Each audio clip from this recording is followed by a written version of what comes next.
The galaxy had studied love for thousands of years. There were universities dedicated to it. Entire civilizations had written laws, philosophies, and biological theories trying to explain attraction, compatibility, and satisfaction between intelligent species. Researchers analyzed hormones, neural patterns, pheromones, emotional bonding cycles, and even gravitational resonance between planetary species. Yet despite all that knowledge, there remained one case that baffled everyone. A single alien woman. A giant among her kind. And according to every expert in the galaxy, she was completely impossible to satisfy. She belonged to a towering species whose average height made most alien diplomats feel like insects standing next to them. Their people were known for dramatic emotions, powerful physical presence, and elaborate romantic traditions that often lasted months before two individuals could even consider themselves partners. But this particular giantess had become something of a legend. Not because she was cruel. Not because she was arrogant. But because no one could make her happy. She had tried everything. Warrior champions from her own species had competed for her attention. Noble leaders had offered their loyalty. Scholars had written poetry praising her strength and beauty. Entire courtship rituals had been performed exactly according to ancient tradition. And every single time the result was the same. Disappointment. The problem wasn't physical compatibility. Her species had never struggled with that. They were biologically built for strength, endurance, and powerful emotional bonds. The problem was something much more confusing. Every partner she met treated her like an untouchable symbol instead of a person. They bowed. They spoke formally. They recited rehearsed compliments like they were reading from a diplomatic script. No one joked with her. No one relaxed around her. No one ever spoke to her like an equal. Romance in her culture had become so ceremonial and structured that it barely resembled affection anymore. It felt more like signing a legal agreement between two powerful families. At first she thought the problem was her expectations.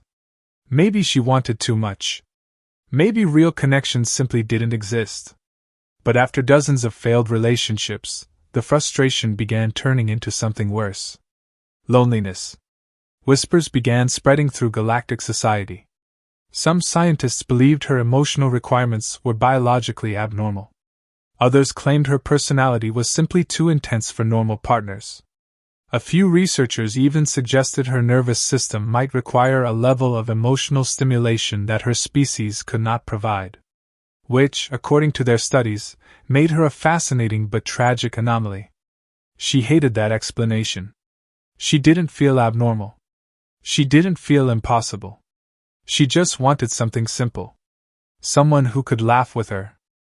Someone who could talk normally without acting like they were presenting a formal speech to royalty. Someone who could look at her without fear, admiration, or awkward reverence.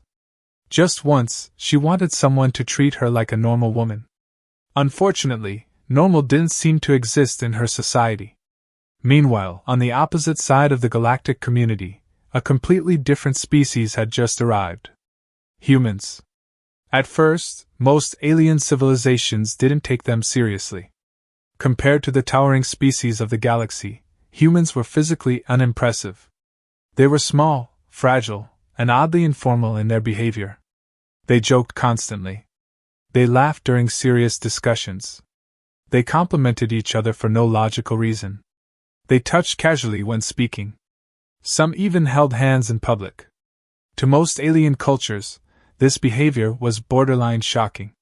Physical contact outside formal rituals was extremely rare among most intelligent species. Emotional vulnerability was usually reserved for bonded partners, and even then it was often expressed through carefully structured traditions. Humans ignored all of that. They flirted casually. They teased each other. They talked openly about feelings as if it were the most normal thing in the universe.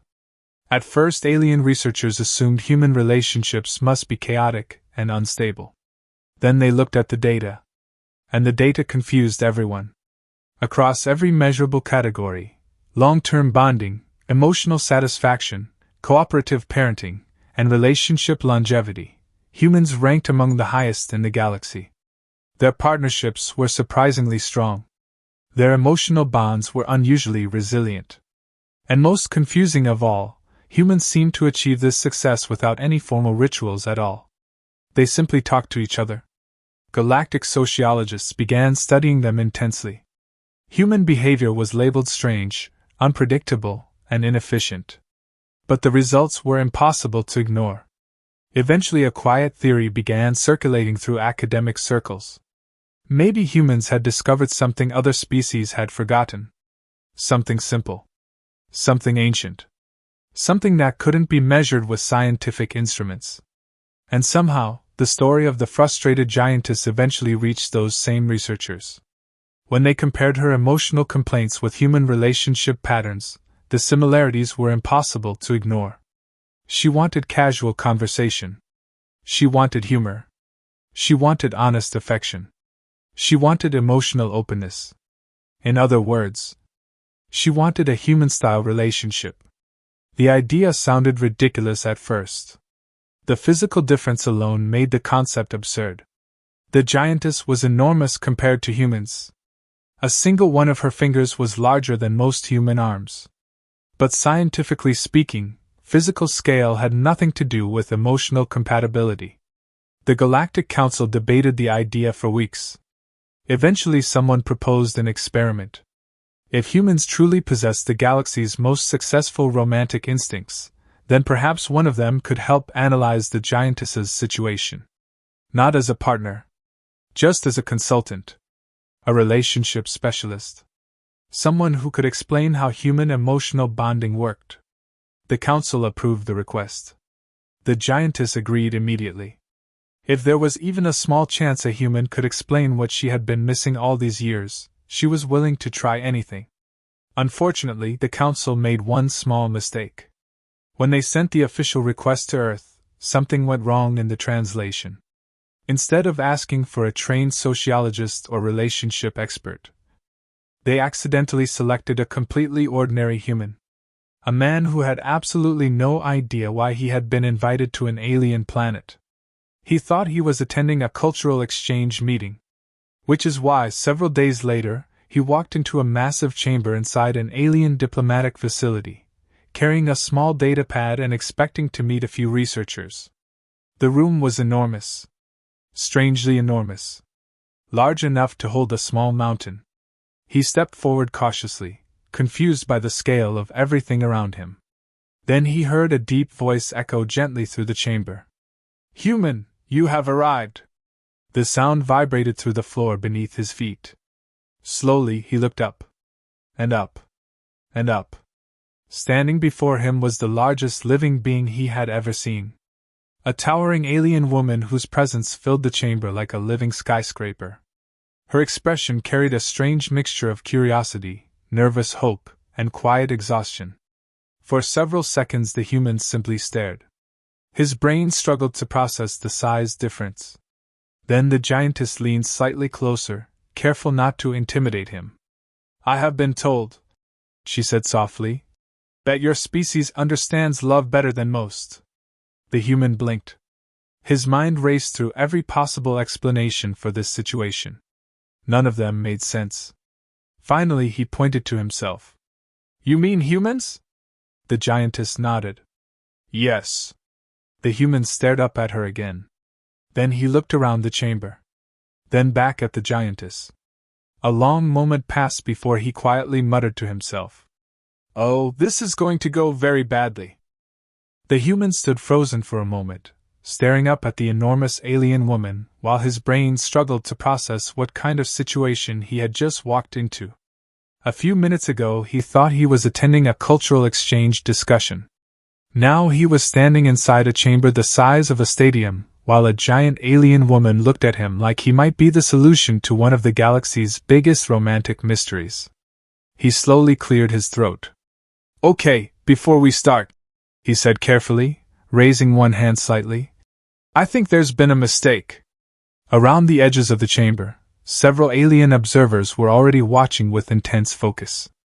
Some of them held floating recording devices.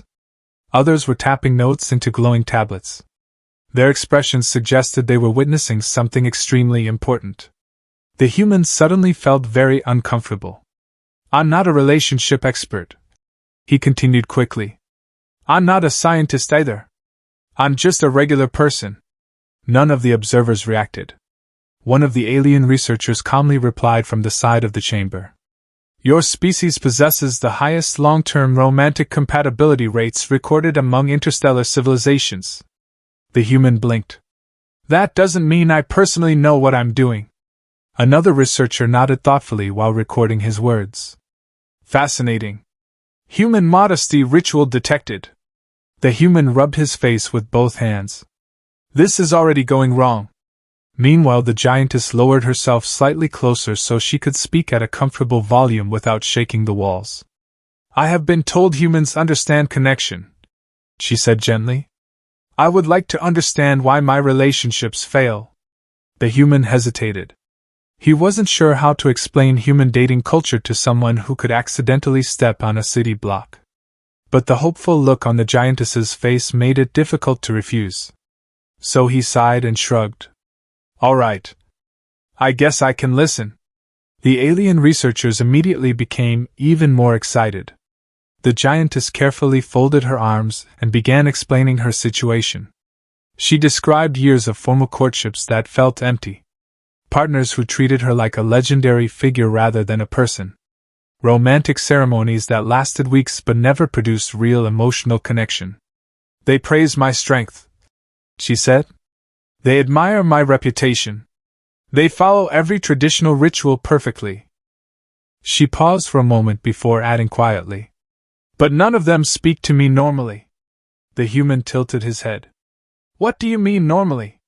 They behave as if they are addressing a ruler, she explained. Their words are rehearsed. Their compliments are formal declarations approved by their families. Their behavior is calculated. The human made a face. That sounds exhausting. Several alien researchers immediately began typing notes again. Human emotional evaluation, exhausting. The giantess continued. No one jokes with me. No one teases me. No one simply speaks. The human leaned back slightly and crossed his arms while thinking. So basically everyone's trying too hard. The giantess looked confused. Trying too hard?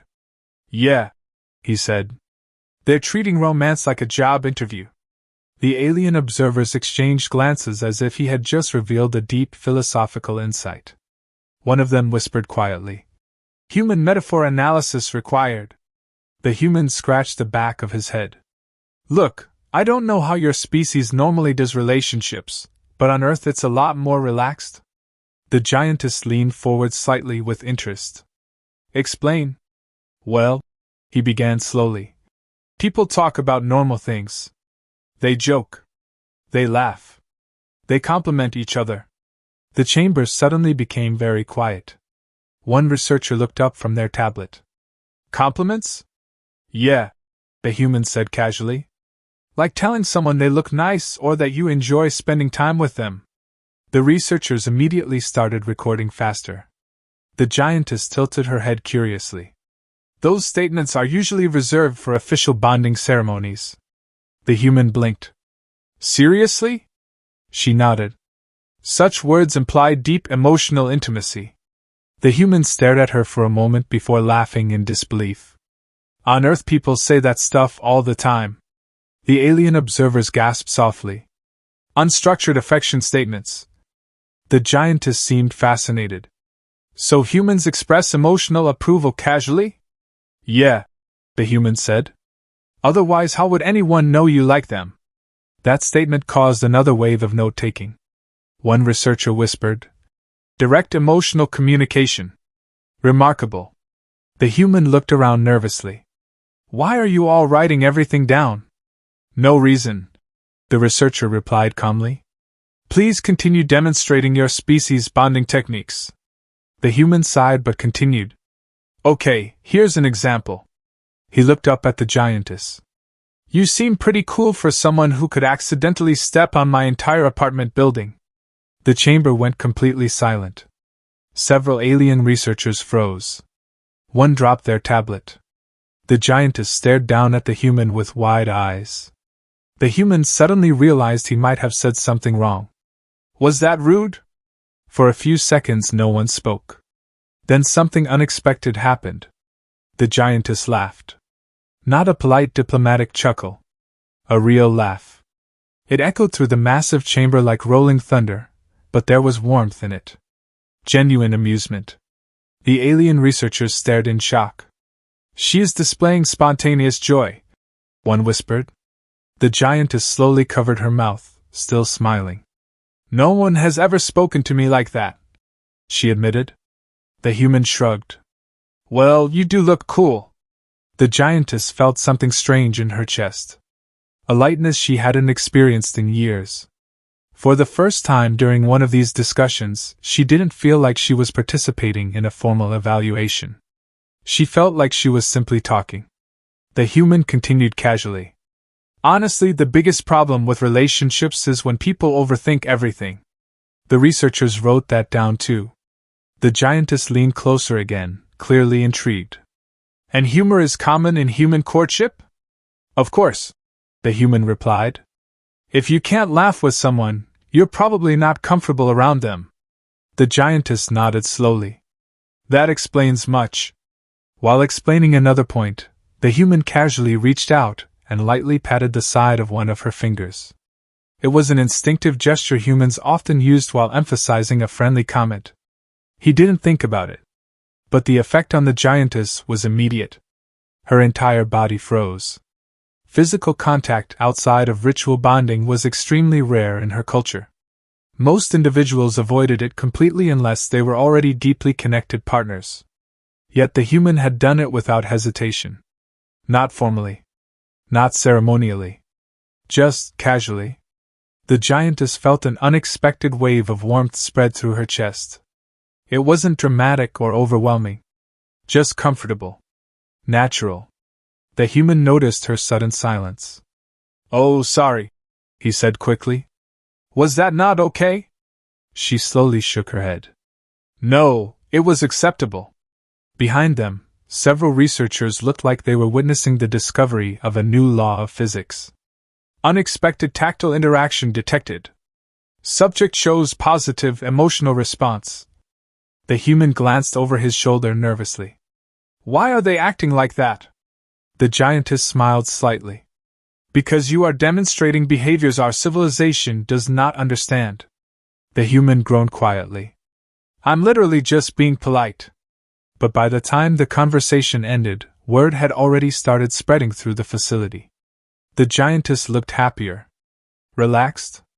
Amused. Something no one had seen during previous relationship studies. And the reason appeared to be the human. By the next morning, rumors were spreading across the planet.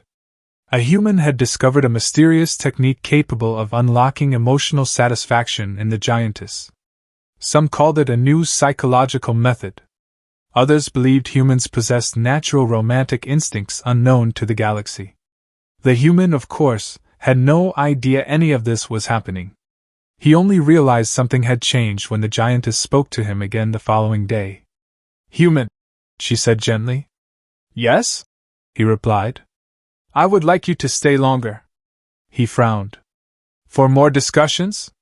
She nodded. Yes. The human sighed. Because now he had a new problem. Apparently, he was responsible for teaching an entire alien civilization how to flirt. The human woke the next day to find the giantess already waiting outside the chamber, her massive frame casting a shadow that nearly swallowed the entire entrance.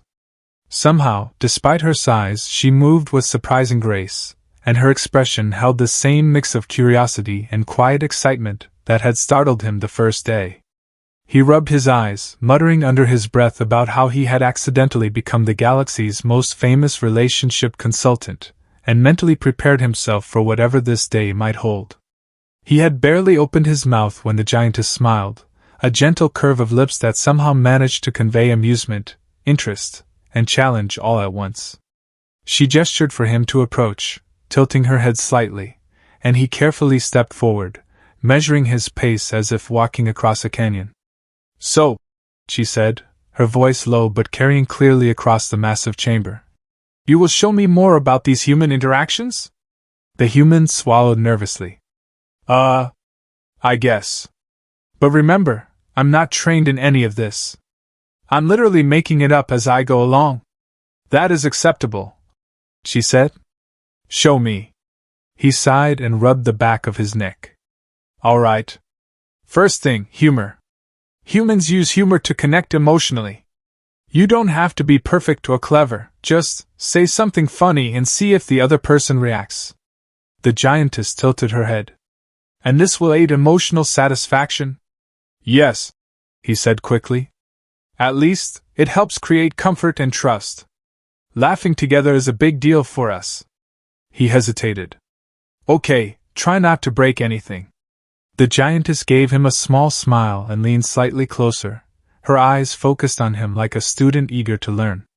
I will attempt this humor ritual. Good. Just say something simple. He paused, thinking. All right, why did the star refuse to go to the party? She raised a brow. I do not know. Why? Because it was already a little meteor. There was a long, tense silence. The human braced himself, ready for judgment or polite dismissal. Then the giantess's deep laughter rumbled through the chamber, low at first, then rising into genuine amusement. She clutched her sides, well, what would count as sides for someone of her scale, and tried to stop herself, but another round of chuckles erupted. That was amusing, she admitted, still giggling. I had never expected words alone to create this effect. The human scratched his head. Yeah, that's basically it. Humor. Works every time if used correctly. The alien researchers watching from above scribbled notes, furiously, clearly recording every syllable and facial expression. To them, human humor seemed like a complex mathematical formula, impossible to reverse engineer without direct observation. No, he said, shifting awkwardly. Compliments. Humans use compliments to show appreciation. You tell someone something you genuinely like about them, even if it's small. The giantess's eyes glimmered. Like telling a partner that they are pleasing to behold? Yeah, he said cautiously. But maybe start with something less intense. Like, I enjoy your sense of humor, or you're good at explaining things. She paused, her immense face tilted thoughtfully. I will attempt this, though I am unsure how to convey casual sincerity. The human nodded. Exactly. Don't overthink it. Humans tend to mess it up when they try too hard, believe it or not. She leaned forward, smiling, and said slowly, I enjoy your manner of speaking. It is comforting. The human blinked. Okay, wow. That actually worked. The alien researchers erupted in silent excitement, taking furious notes. One whispered, Subject demonstrates correct emotional reinforcement. See? He said, feeling slightly encouraged. It's simple. Just talk. Laugh. Show appreciation. That's the human technique. Over the next several hours, they experimented with dozens of small exercises. He taught her about teasing, the importance of playful banter, and how subtle physical gestures, like a touch on the hand, could convey connection without formality. She learned quickly, practicing each technique with diligence, sometimes laughing at her own awkwardness when she accidentally overdid something. The more she practiced, the more natural it became. Soon, she was initiating jokes, teasing the human in return, and even offering compliments spontaneously. He started to notice changes in her demeanor. She moved more freely, her expression softened, and a warmth seemed to radiate from her when she interacted with him. Human, she said after a particularly long exercise. This interaction is most satisfying. I had never felt such ease with another being. He shrugged nervously. You're doing most of the work, honestly. I just talk. Her smile widened, a gentle warmth that seemed to fill the enormous chamber. No. You are doing more than talking. You are opening something within me that had been closed for years. He swallowed. I don't know about all that. I'm just showing you what humans do naturally. Perhaps, she said softly. But what you do is not common in my world. It is magical. The human groaned internally. Great. Magical. Now he was a mystical love wizard according to alien media, and he had only spoken a few jokes and patted her finger once. As the day progressed, other aliens attempted to replicate the humans' methods with varying success. A few of them managed to compliment each other, but mostly it was awkward. Some expressed compliments like legal contracts. Others attempted teasing and accidentally insulted entire families. The human was constantly running around, correcting gestures, re-explaining humor, and shaking his head at the absurdity. Meanwhile, the giantess excelled. She adapted quickly, intuitively understanding how to deliver humor, how to tease without offense, and how to offer compliments with sincerity. Each interaction made her more confident, and she began asking for more time with him, not as a student, but because she genuinely enjoyed his company. Their conversations grew playful, teasing, and increasingly personal. She asked about human culture, his daily life, and even his favorite jokes. The human found himself laughing more than he expected, surprised by how much he enjoyed teaching her. "Human," she said one evening, tilting her massive head, "I think I understand now why humans are considered effective in bonding. You do not perform rituals. You simply share yourself." He nodded, embarrassed. "Yeah. I guess that's it. Just being honest and open." She looked thoughtful, her eyes shimmering faintly with emotion. "And in this honesty I find satisfaction that my own species never gave me." The human's face turned red. He tried to hide behind his hands. It's just talking." "No," she said softly, smiling. "It is far more than that. You have awakened something inside me. Something I thought impossible." Behind them, the alien researchers scribbled notes, furiously. "Human influence exceeds all expectations," one whispered. "The subject demonstrates unprecedented compatibility facilitation." The human groaned quietly. "I'm literally just showing her how to talk normally." But he couldn't hide the satisfaction that came from seeing her laugh freely, express herself, and enjoy the exercises. For the first time in centuries, the giantess felt truly alive, and the human realized that even simple, honest gestures could have monumental effects, especially when no one had ever expected them to matter. By the end of the day, the giantess looked at him and said, "I do not want this interaction to end. Will you remain with me?" The human froze. You mean stay here?" "Yes," she said gently, leaning slightly closer. "I wish to continue learning, and perhaps more." He groaned quietly, realizing that the galaxy's romantic revolution was only beginning, and somehow, he was at the center of it. The next day felt strangely surreal to the human. Somehow, overnight, the story of his interactions with the giantess had spread throughout the entire planet. Aliens of all sizes and species whispered about the human who had supposedly unlocked the secret to the giantess's happiness. Reports flooded the Galactic Council, with phrases like, "human love whisperer," and "unprecedented emotional catalyst," repeated so many times that he was almost certain it would end up in the next interstellar textbook. And he had done absolutely nothing magical. He had just talked, joked, and occasionally patted her finger. The giantess greeted him with a calm smile that somehow made her enormous presence feel less intimidating. She had spent the previous evening arranging a space suitable for what she called a human-style date. The scale of it was ridiculous. She had cleared an entire plaza outside the chamber so they could sit together comfortably, using massive cushions she had borrowed from nearby buildings. For a moment, the human stared in awe, silently thinking that even a simple picnic with her was like preparing for a galactic festival. "You needn't worry about the arrangements," she said, noticing his nervous glance. "I have considered what would make you comfortable. Humans value simplicity, correct?" "Yeah, simple's good," he said cautiously, trying to hide how completely overwhelmed he was by the enormity of it all.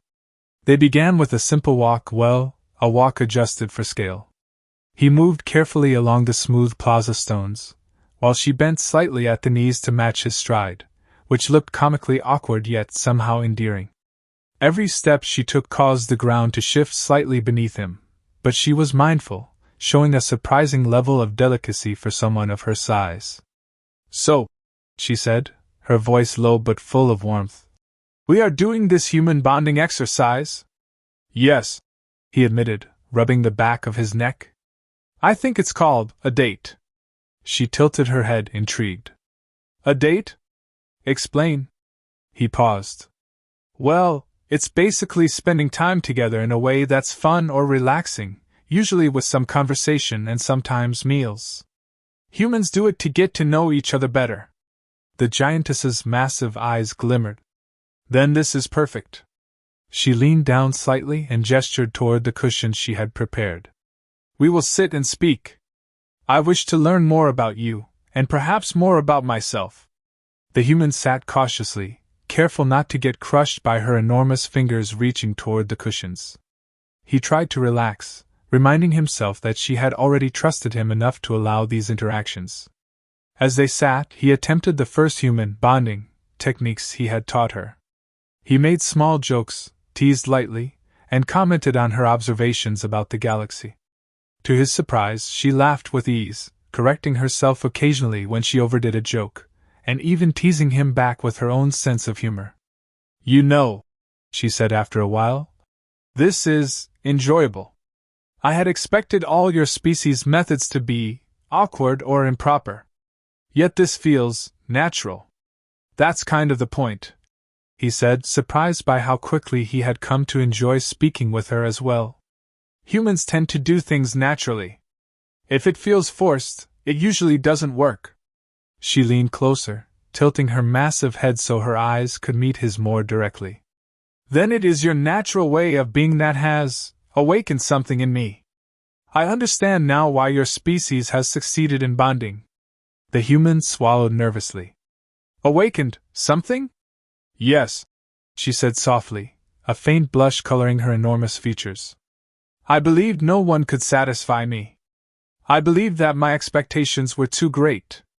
Yet your simplicity, your openness, it has changed my understanding entirely." He scratched the back of his head, completely unprepared for such a confession. I didn't really do anything. I just talked. And made jokes. And patted your finger once." "Exactly," she said with a smile. "That is the wonder. You performed no ritual. You applied no ceremony. You simply shared yourself." For a long moment they sat quietly, the only sounds being distant alien winds and the faint hum of technology in the plaza. The human realized how remarkable it was that simple conversation, something he had taken for granted, had such a profound impact on someone whose culture had perfected complex rituals and formal bonding techniques for centuries. Eventually, she shifted slightly, moving closer again. "Human, would you consider doing this again?" she asked softly. He blinked. "Do what again?" This bonding. The shared experience. A date, as you call it." He swallowed, suddenly aware of how strange it must look to any observers watching from a distance. A tiny human sitting across from a towering alien giantess, both engaged in a conversation that seemed trivial, yet carried weight heavier than any interstellar treaty. I think, yeah. I'd like that." Her smile widened, and for the first time, he felt a warmth in her gaze that had nothing to do with size or power. It was genuine. "Then we shall do so." As they continued to talk, laugh, and share simple observations about the galaxy and their respective species, the human realized something important. He had believed that what he was doing was insignificant, mere talking, joking, and gestures. Yet for her, these small actions had opened doors that centuries of alien sophistication could not. Eventually, the Alien Council reached a decision. Humans would officially be recognized as interstellar relationship consultants, and he would become the first appointed ambassador in that field. He groaned quietly at the thought, realizing that billions of aliens would now seek his advice. The giantess chuckled at his expression. "Do not worry. You have changed far more than anyone anticipated. You have shown me what connection truly feels like. That is far more than a title could convey." He smiled awkwardly, realizing that despite the galaxy's attention, he had only done what humans had always done, been open, honest, and willing to connect. And somehow, that had been enough. As the sun, or what counted for a sun on this planet, set across the horizon, they sat side by side, laughing at small jokes, sharing stories, and enjoying a quiet moment that neither ceremony nor tradition could have created. He finally understood why the alien observers had been so fascinated. The so-called magical touch wasn't magic at all. It was connection, simplicity, and genuine care, the very thing he had always taken for granted, now transformed into something that could change a civilization. And so, a human who had arrived by accident became the most unlikely figure in the galaxy's romantic history. Not because he was extraordinary, but because he reminded an entire world that love could be simple, honest, and sometimes, just about saying, "You look nice today." As they continued their quiet conversation under the fading stars, he realized that the galaxy's most impossible giantess had finally found satisfaction, not in complex rituals or grand displays, but in human warmth, humor, and honesty. And in that moment, he understood that the universe had a strange sense of humor, indeed, for making a tiny human the catalyst for such a monumental change.